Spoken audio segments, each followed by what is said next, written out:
mwarimu turagira ngo tugezeho inyigisho z'uyu munsi ukuntu ziteye n'amabwiriza yabyo ukuntu ateye, hanyuma abashaka gukurikirana aka kavidewo bagakurikirane neza bumve Imana icyo yavuze cyangwa icyo umubwiriza atugezaho.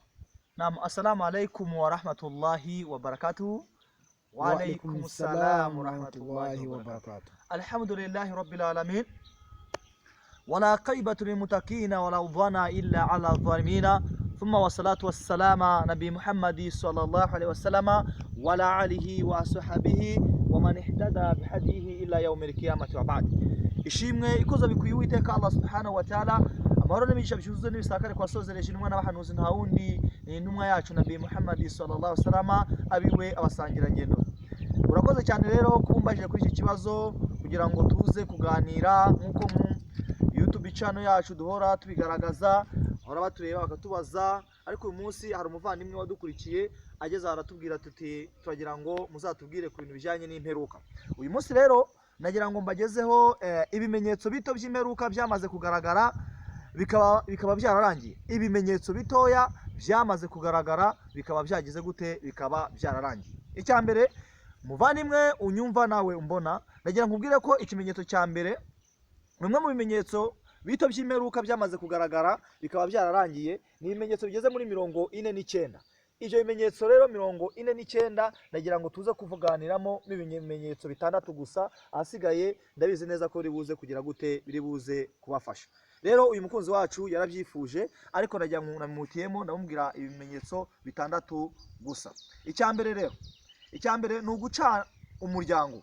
Guca umuryango muri iyi minsi, kuri iyi si ya none, umuntu arimo arifuza kuba yakibana. Umuntu muravukana, umuntu ni mama wawe, umuntu ni papa wawe, abantu ni bene wanyu, ariko wifuza ko ugomba guca umuryango, wifuza ko ugomba kugenda kuba nyakamwe. Ariko wowe ndagira nkubwire, urabona mama wawe yarakubyaye, papa wawe yarakubyaye, ufite bakuru bawe, ariko wowe urimo yifuza ko urimo urahembera inzangano kugira ngo umenye ko ushaka kwibana. Rero ikimenyetso cya mbere ni uguca umuryango. Niyo mpamvu Umuyisilamu cyane cyane by'umwihariko, ndetse n'utari Umuyisilamu, tutari dukwiye kubana nabi n'abantu bacu bo mu miryango ya hafi. Nubwo n'abandi bitemewe, ariko kiraza kikaziririzwa abantu kuba bafite amakimbirane hehe mu miryango.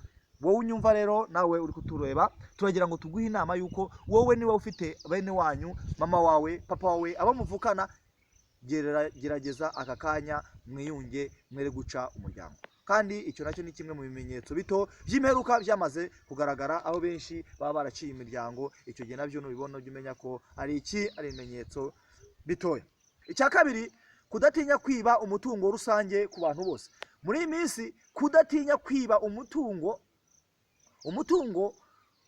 rusange w'abantu bose. Bishatse kuvuga iki? Abantu bashize koperative, abantu bashinze ibibina, leta yafashe ibikorwa remezo ishyira hariya, ariko harimo abaza kugenda bakabyiba. Barabyiba. Niba leta ishize hariya urugero amashanyarazi, ibyo ni ibikorwa cyangwa se n'umutungo rusange. Uwo mutungo rusange ntago wemerewe kuba wafata ukagira gute, kuba wawiba. Ese icyo kibina bashinze, wowe uri perezida, uri vice perezida, urifashe urafashe uwo mutungo, utangiye kugira gute, utangiye kuwiba. Icyo gihe nuwiba umutungo rusange w'abantu bose, umenye ko ari bimwe mu bimenyetso bitoya by'imperuka byagaragaye, byamaze kugira gute, byamaze kugaragara. Murabizi aho ngaho mu gace k'iwanyu, murabizi aho ngaho hose hagiye hatandukanye, ibyo bimenyetso bigize gute, ibyo bimenyetso birahari. Nk'umwemeramana rero, nk'umuntu ukunda Uwiteka, nk'umuntu ukunda Imana, gerageza ibyo bimenyetso muba warabibonye, ugerageze inama ya mbere, usenge cyane kugira ngo Uwiteka Allah subhanahu wa ta'ala akubabarire. Ikimenyetso cya gatatu ni umwana kuba umunyamujinya cyane. Biragoye cyane rero, abana b'iki gihe babaye abanyamujinya. Umubyeyi arakubwira ntago ucyumva. Ntago mvuga umwana wawe ufite imyaka 12, umwana ufite imyaka ingana. Niyo ufite imyaka myinshi, ariko gerageza wubahe ababyeyi. Nugera imbere ya papa wawe, nugera imbere ya mama wawe, ca bugufi. Intumwa y'Imana Muhammad sallallahu alaihi wasallam yatubwiye ngo ijuru ry'umwana riri munsi y'ibirenge, ijuru ry'umwana riri munsi y'ibirenge by'ababyeyi banyu. Rero bana, tugerageze kubahirize cyangwa se dukunde ababyeyi bacu, kuko ababyeyi bacu akabura ntikaboneke, umunyarwanda yabivuze, akabura ntikaboneke ni nyina w'umuntu. icya kane abantu kumva babangamiwe n'amategeko y'idini cyane, abantu kumva babangamiwe n'amategeko y'idini cyane. Urugero n'ibideni idini ryarakubwiye ngo kunywa inzoga ni haramu ukumva ushaka kubigira halali, kurya ingurube ni haramu ukumva ushaka kubigira halali, ni haramu ukumva ushaka kubigira haramu. Rero ayo mategeko yo mu idini cyane cyane abaje kugira ngo aduhwiture, ukumva warabangamiwe nayo, ukumva ati ibi nabyo barakabye abantu, ibi nabyo barakabye abantu. Ntago ari byo, ntago biri mu Isilamu gusa, n'ahandi bigiye birimo. Umuntu akazana idini ikaba ryarashyizeho itegeko, warangiza ugashaka kuridiveya kubera amarangamutima yawe. Rero ibyo nimubibona uzamenye ko ari bimwe mu bimenyetso by'imperuka bitoya. Icya gatanu, kunywa inzoga, wamara kunywa inzoga no kuyita amazina atari ayayo. Ntegurira iki cyigisho birababaje. Inzoga bazihaye agaciro, yego koko bitewe n'imyemerere yawe, ariko kunywa inzoga warangiza mukaziha andi mazina. Urugero hari muri ture, dunda ubwonko ndetse n'izindi. Iyo tuvuze dutyo mu gace iwanyu, reba mu gace iwanyu herereyemo, mu gace muri icyo gihugu herereyemo, ese iwanyu inzoga bazita gute? Baraje kutazita inzoga, ahubwo bazihaye andi mazina. Ayo andi mazina rero ujye umenya ko ibyo ari ibimenyetso bito by'imperuka byamaze kugira gute, byamaze kugaragara.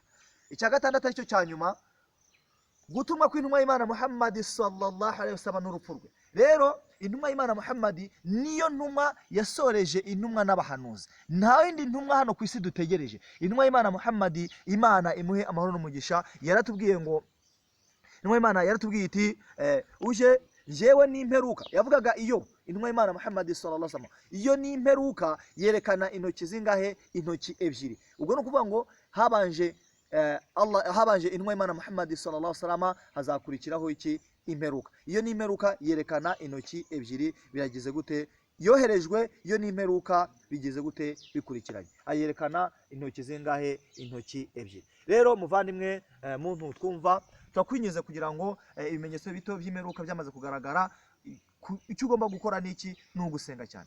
Icyo ugomba gukora ni ugusenga cyane kugira ngo Uwiteka Allah subhanahu wa ta'ala abashe kugira gute? Abashe kuduha ubwenge, abashe kuduha gusobanukirwa n'ibi bintu. Imana ibongerere amahoro y'Imana abane namwe, tuzasubira ubutaha.